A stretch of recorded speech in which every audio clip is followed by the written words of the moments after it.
Hi hello నేనండి మీ అరుణాని. ఈరోజు నేను చేసే రెసిపీ వచ్చేసి ఉలవచారండి. ఉలవ నీళ్ళు అని కూడా అంటారు. అయితే ఉలవ నీళ్ళ కన్నా నేనైతే ఉలవచారనే అంటాను. పల్లెటూరులో ఆవుల కోసం ఎడ్ల కోసం ఉలవలేస్తారండి. మా ఊరు నుంచి అయితే నాకు ఈ ఉలవచారు వచ్చాయి. నిన్న చేయడానికి నాకు టైం సరిపోలేదు. నేను ఫ్రిడ్జ్లో స్టోర్ చేసుకున్నాను అనమాట. మా అక్క వాళ్ళు హైదరాబాద్ పట్టుకెళ్తారనమాట. వాళ్ళు తీసుకెళ్తూ నాకు కూడా ఒక బాటిల్ అయితే తీసుకొచ్చి ఇచ్చేశారు. చాలా రుచిగా ఉంటాయండి, చాలా బాగుంటాయి.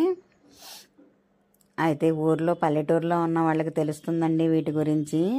ఇప్పుడు ఈ ప్యాకెట్లో ఉన్న టేస్ట్కి ఇలా కాసుకొని తాగిన ఉలవచారుకి చాలా డిఫరెంట్ ఉంటుందండి.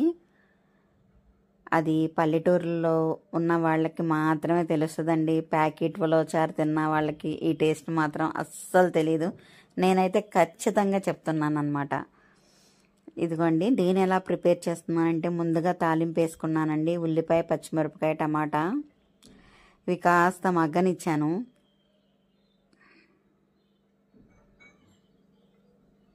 ఒకప్పుడు ఊర్లో అయితే ఒకళ్ళింట్లో ఉంటే తలాక్కాసిని ఇచ్చేవాళ్ళండి.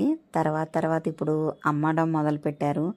ఇప్పుడు షాపుల్లో ప్యాకెట్లు రావడం వలన ఊర్లో కూడా దొరకట్లేదు, ఎందుకంటే వంచట్లేదు అనమాట. ఇదిగోండి, ఉల్లిపాయ పచ్చిమిరపకాయ వేపుకున్నాను. అందులోనే కాస్త ఎల్లుల్లిపాయ దంచి అయితే వేసాను కచ్చాపచ్చాగా. ఇవి చాలా చిక్కగా ఉన్న నీళ్ళండి నా దగ్గర ఉన్నాయి. నాకు చాలా కొంతసేపు మరగంగానే బాగా చిక్కగా అయిపోయినాయి అనమాట.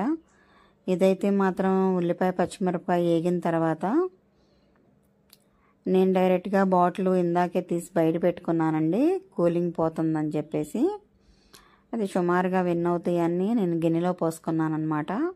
1/2 లీటర్ దాకా అయ్యాయండి. అంటే చింతపండు, దానికి సరిపడే చింతపండు కూడా కొంచెం నానబెట్టుకోవాలన్నమాట. అయితే వేగాయండి.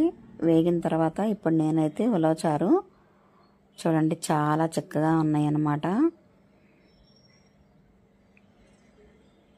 వీటిని మళ్ళీ నేను దగ్గరికి వచ్చేలాగా, నాకు చాలా తిక్కుగా కాయడం ఇష్టం అండి. చాలామంది పలచగా కూడా కాస్తారు.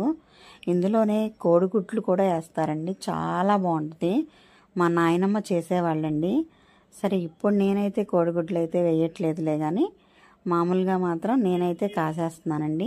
ఇవి ఇంకా దగ్గరికి వచ్చే వరకు కాయాలండి. కాస్త ఇప్పుడే ఉప్పు, పసుపు, కారం అయితే వేసేసుకున్నాను. కాస్త చింతపండు అండి, నిమ్మకాయ అంత చింతపండు అయితే నేను నానబెట్టుకున్నాను. దాన్ని కూడా పిసికి చింతపండు నీళ్ళు అయితే మాత్రం వేసేసుకొని మూత పెట్టుకున్నాను అనమాట. బాగా మరగాలండి.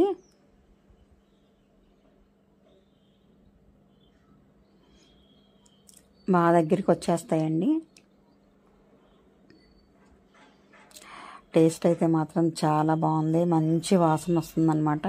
ఇది టేస్ట్ బ్యాలెన్స్ అయ్యడానికి నేను ఒక హాఫ్ టీ స్పూన్ పంచదార కూడా వేసానండి. పంచదార ప్లేస్లో మనం బెల్లమైనా వేసుకోవచ్చు. నాకు అందుబాటులో షుగర్ ఉందండి, షుగర్ వేసాను అనమాట. చింతపండు ఫైనల్గా అయితే నేను చింతపండు రసం కూడా వేసేసుకున్నాను. ఇక మూత పెట్టేస్తే కాసేపు మరిగితే సరిపోతుందండి. తాలింపు అంటే ఫస్టే మనం తాలింపు పెట్టేసేసుకున్నాం కదా, చాలా బాగుంటాయండి. మరి దీన్ని ఏ కాంబినేషన్లో తింటే బాగుంటుంది? రైస్లో అంటే అందరూ రెగ్యులర్గా చేసే పని. దీని కాంబినేషన్లో తినడం కోసం నేను ఇప్పుడు వెజిటేబుల్ బిర్యానీ చేస్తానండి. ఖచ్చితంగా పోస్ట్ చేస్తాను, మీరైతే ఒకసారి చూసేసేయండి. ఉలవచారు బిర్యానీ, అవునండి, ఉలవచారు వెజిటేబుల్ బిర్యానీ సూపర్ కాంబినేషన్ అనమాట. చాలా అంటే చాలా బాగుంటుంది. మరి అంత చాలా బాగున్న వీడియో మీరు కూడా చూడాలి కదా, ఒక్కసారి మీరు కూడా అయితే చూసేయండి. నా వీడియోలు నచ్చితే లైక్ చేయండి, సబ్స్క్రైబ్ చేసుకోండి. చూడండి మరుగుతున్నాయి. నేనైతే మూత పెట్టి పక్కన పెట్టేస్తానండి. దగ్గరికి వచ్చినాక స్టవ్ ఆఫ్ చేసేస్తాను. ఈలోపు నేనైతే బిర్యానీ ప్రిపేర్ చేస్తాను, మీరు